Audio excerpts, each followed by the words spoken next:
My parents made me sleep in the garage, but the house was secretly mine. The first time my parents told me to sleep in the garage, I genuinely 100% thought they were joking. The words just hung in the air of the living room, so absurd they didn't seem real. I had just gotten home, my coat still damp from the sleet outside.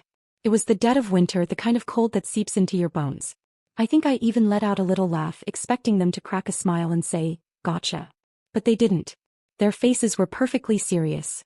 My mother, with that sickeningly sweet smile she uses when she's about to be incredibly cruel, just pointed a perfectly manicured finger toward the door leading to the garage.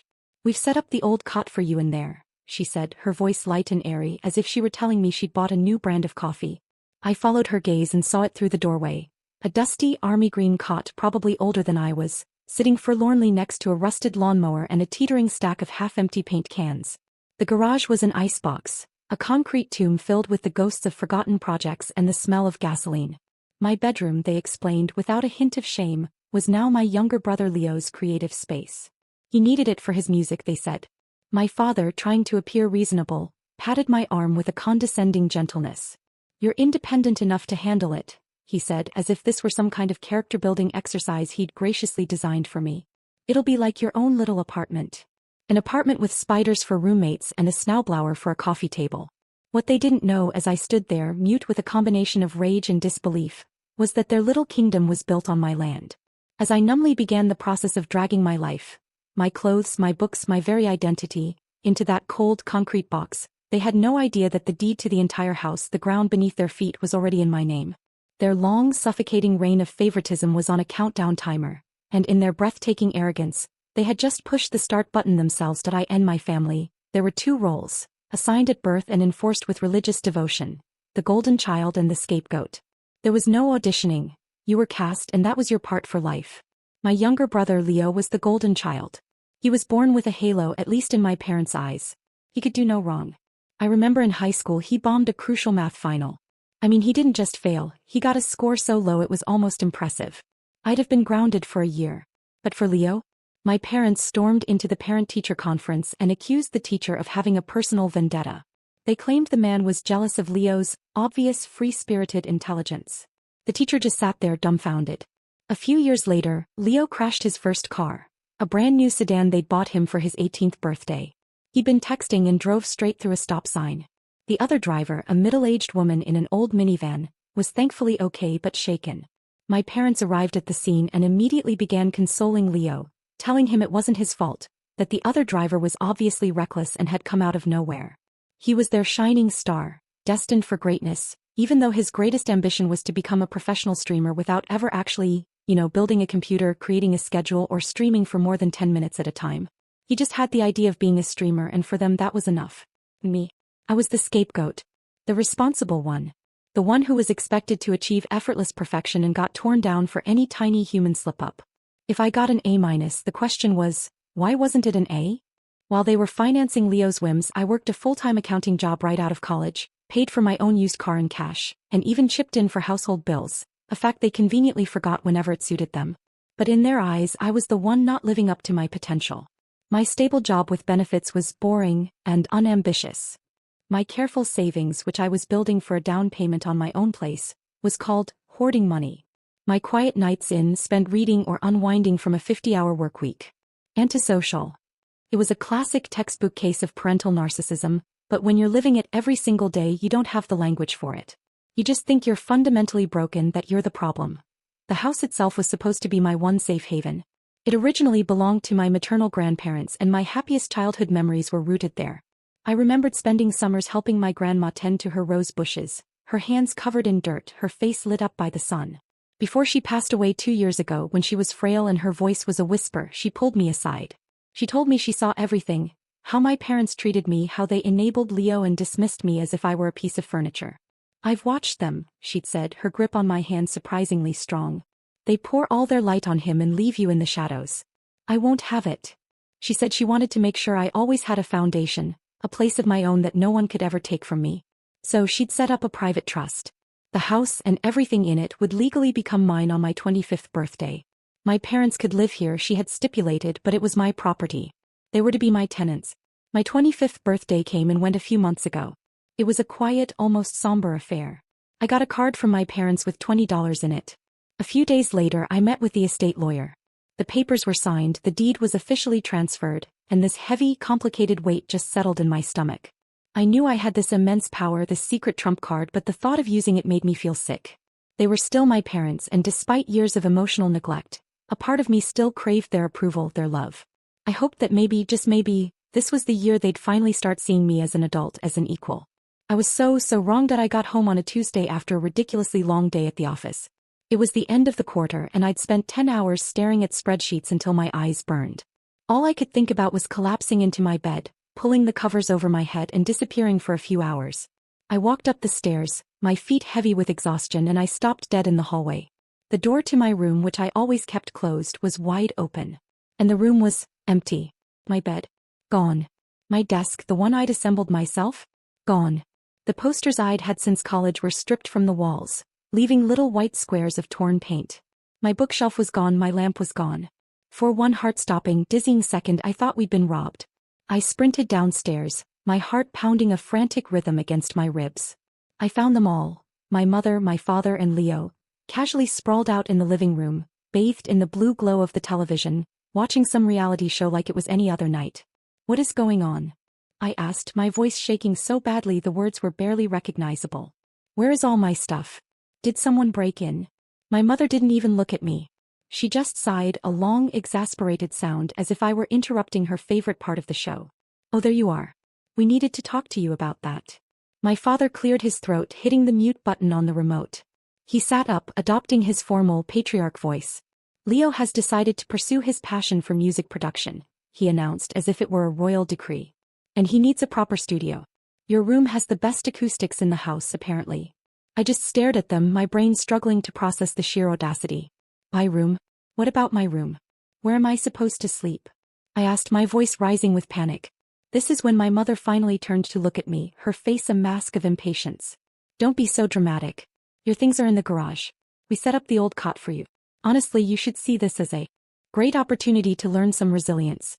It's character building." Leo, from his throne on the couch, just smirked. He didn't even bother to say anything, just gave me a little dismissive shrug as he checked his phone. He was the prince and this was his castle. I was just in the way of his latest fleeting fantasy. Then they hit me with their favorite line, the one they used to justify every selfish decision, to end any argument they were losing. "Our house, our rules." I walked out to the garage in a total daze, my body moving on autopilot. I pulled the string for the single bare light bulb and the cold, harsh light flickered on. And there was my entire life. My clothes, my books, my sentimental treasures, shoved unceremoniously into damp cardboard boxes and stacked against a concrete wall slick with condensation. And in the corner, a rickety cot with a thin, stained mattress that looked like it had been there since the 1970s.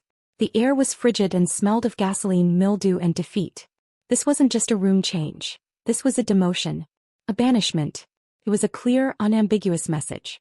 I wasn't their daughter anymore. I was an inconvenience, stored away with the broken Christmas decorations and the rusty gardening tools. The humiliation was so deep and so sudden it felt like a physical punch to the gut. I just stood there, in the cold, under the buzzing light, and felt completely and utterly alone. That first night in the garage was, without exaggeration, the longest night of my life. I lay there, shivering under a single scratchy blanket they tossed on the cot, listening to the unfamiliar sounds.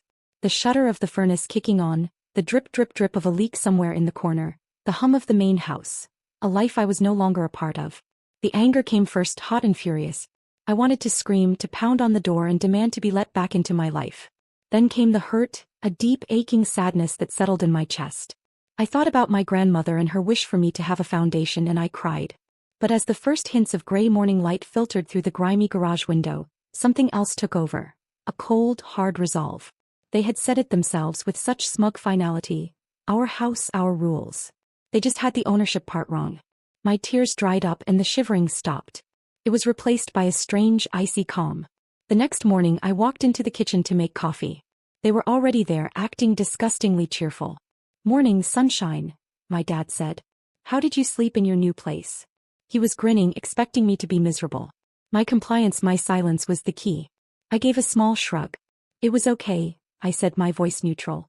My lack of a dramatic reaction seemed to disappoint them, but it also made them smug. They saw it as submission, as if they had finally and completely broken me. In their minds, I was the defeated child, sleeping with the spiders while their golden boy prepared to compose his musical masterpiece, in my warm, comfortable room. But I wasn't defeated. I was plotting. That week I took a personal day from work. I didn't go shopping or catch up on errands.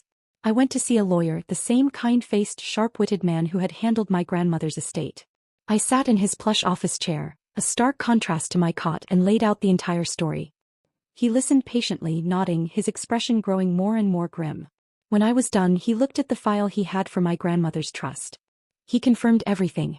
The house is unequivocally yours. Period, he said. Legally speaking, your parents are tenants. And based on what you've told me, they are not very good ones. He explained my rights, my options, and with a sense of grim satisfaction he began to draw up the official eviction notice I would need. The next few weeks were like living in a bizarre one-act play. I developed a routine. I'd come home from my long day at the office, offer a quiet hello to whoever was in the kitchen, and then retreat to my cold corner in the garage. I'd pretend to read until my fingers got too numb, then I'd fall into a restless sleep. Meanwhile, with my perceived submission, my family's entitlement was metastasizing, growing to epic proportions. My mother would have long, loud phone calls with my aunt where she'd say things like, "Oh, we're being incredibly generous, of course.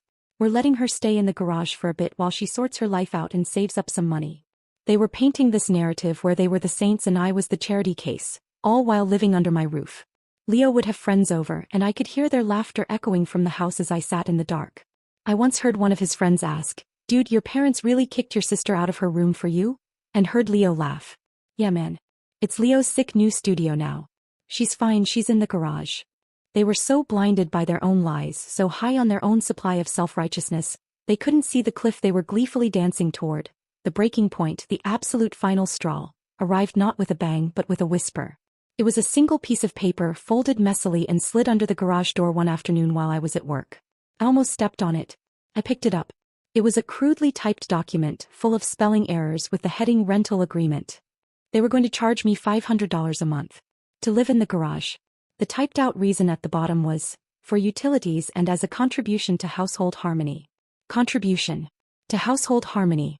By sleeping next to a snowblower and a family of silverfish. That was it.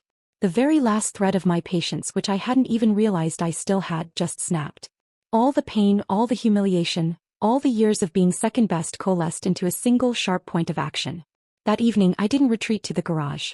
I showered in the main house's bathroom, put on a nice outfit and walked into the living room where they were once again watching TV. I turned it off. "We need a family meeting," I said, my voice devoid of any emotion. "Dining room. Now." The shock on their faces was priceless. I never demanded anything. I always asked. They exchanged confused looks, but they followed me, Leo trailing behind them, scrolling on his phone. They all looked self-satisfied and vaguely annoyed. They probably thought I was about to beg for a discount on my new garage rent.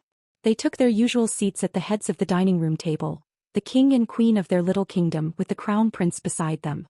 I let the silence hang there for a moment, letting it get uncomfortable. Then I began. "We need to discuss the living situation," I said, my voice perfectly calm and even. "You've always been very clear about one thing, our house, our rules. And you know what?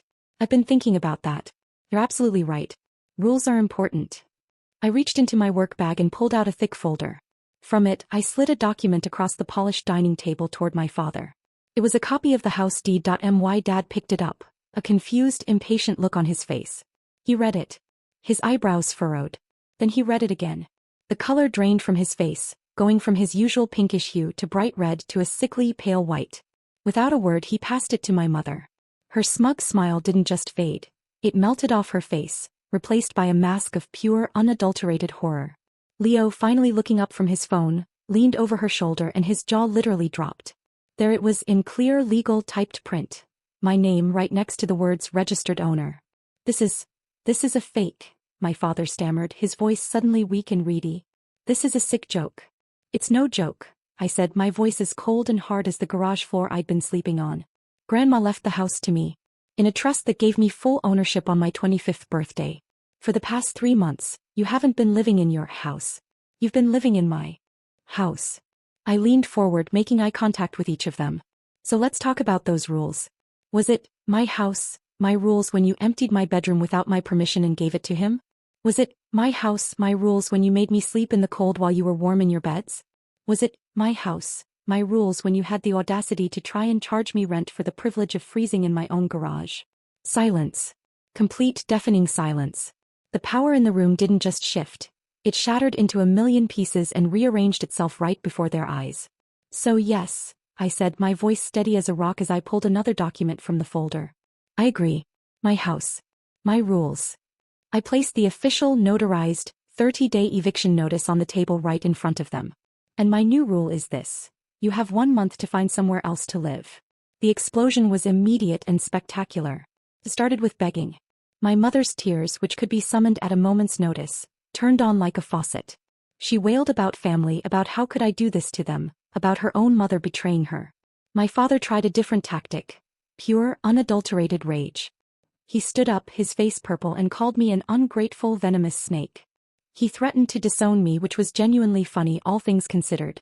How can you be disowned by people you're in the process of kicking out of your house? Leo was just quiet, shell-shocked. The golden child had no power here. All his life, his currency had been charm and my parents' favor, and in this new economy, it was totally worthless. I looked right at him, this boy in a man's body who had watched me be thrown out of my room with a smirk. Then I looked at my parents.